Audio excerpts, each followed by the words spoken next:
Greetings and salutations, young true believers of San Jose State University. Today we are talking about Paul Taylor and his article, The Last King of Scotland: The Ethics of Race on Film.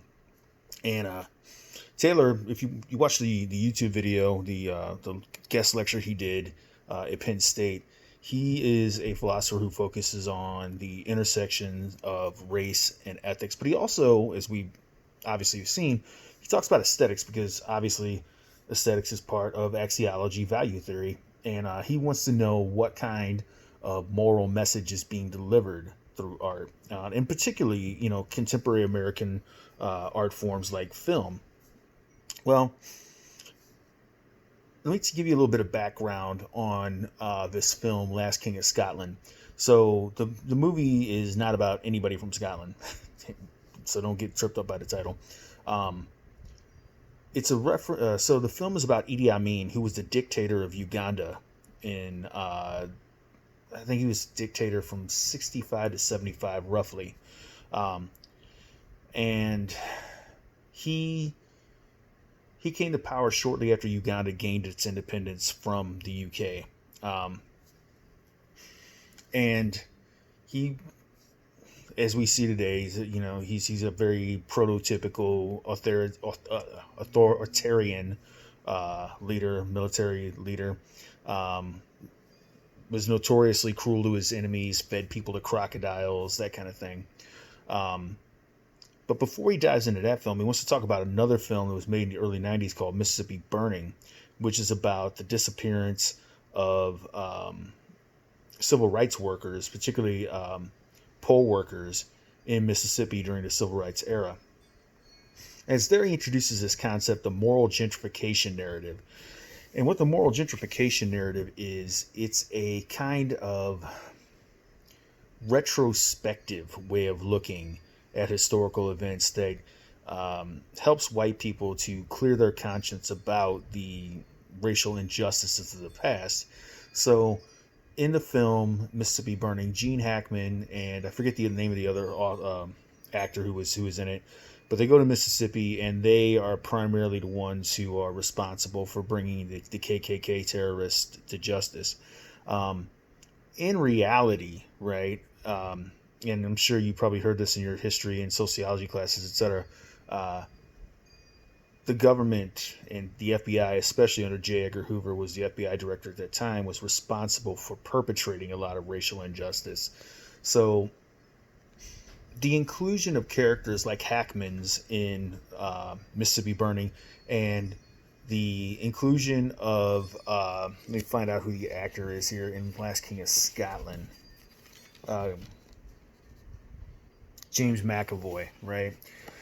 So James McAvoy in Last King of Scotland, he's a British man who is Idi Amin's personal physician, and what they do. This is part of the moral gentrification narrative. Make it safe for white people. Don't make them feel guilty, right? They serve as what he calls epistemic sweetener, right? Epistemology is a philosophical study of knowledge, right? And so, what you're doing when you're watching films like Mississippi Burning, Last King of Scotland, is you're getting a little bit of a history lesson. Now, it's not, again, entirely accurate or even largely accurate, right? But it's really bizarre in that, especially a film like uh, Last King of Scotland. Oh, just FYI, the reason it's called Last King of Scotland is for whatever reason Idi Amin was obsessed with Scottish culture. So there you go. He fancied himself. He described himself as the self-styled Last King of Scotland for whatever reason. Um, so the moral gentrification narrative makes it easier for white people to digest these films, to watch these films, and not feel guilty. And that's what the epistemic sweetener is about.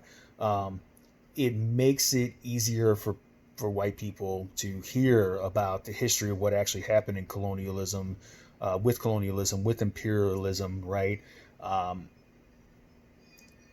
it's a way of sugarcoating history, and Taylor doesn't like that films like this. And again, it's weird that a film that's set in Uganda, right?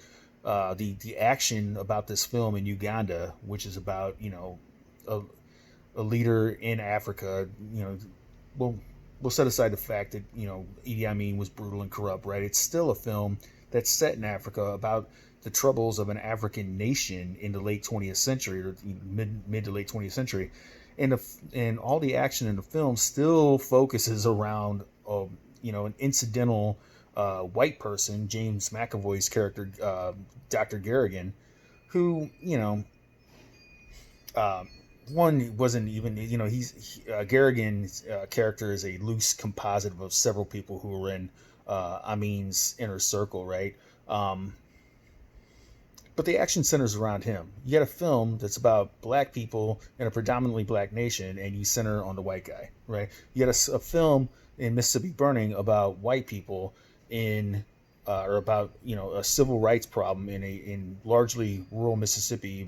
KKK terrorists brutalizing black people, and again the action is centered on two white people, and again white people who are cleaned up, so to speak, so as not to appear the oppressors. And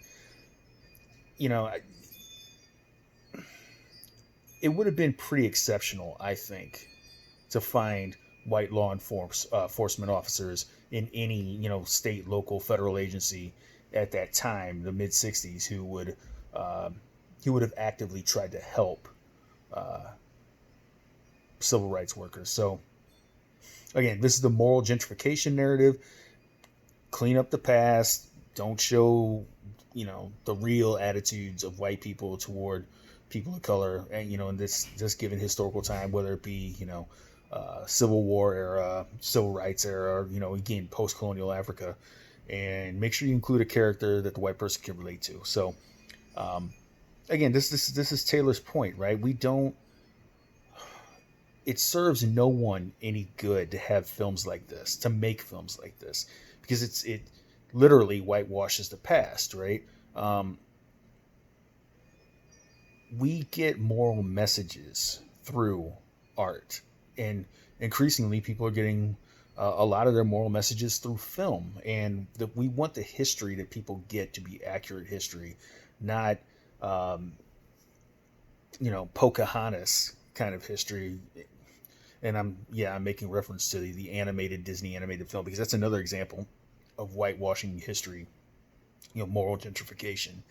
And Pocahontas and all the white settlers and her people lived happily ever after, and except for the genocide part, right? So when you're reading through this, Taylor is a difficult writer. He does not he's not writing for the layperson. And I want you guys, when you write your essays, write for the layperson. He's definitely writing for the expert.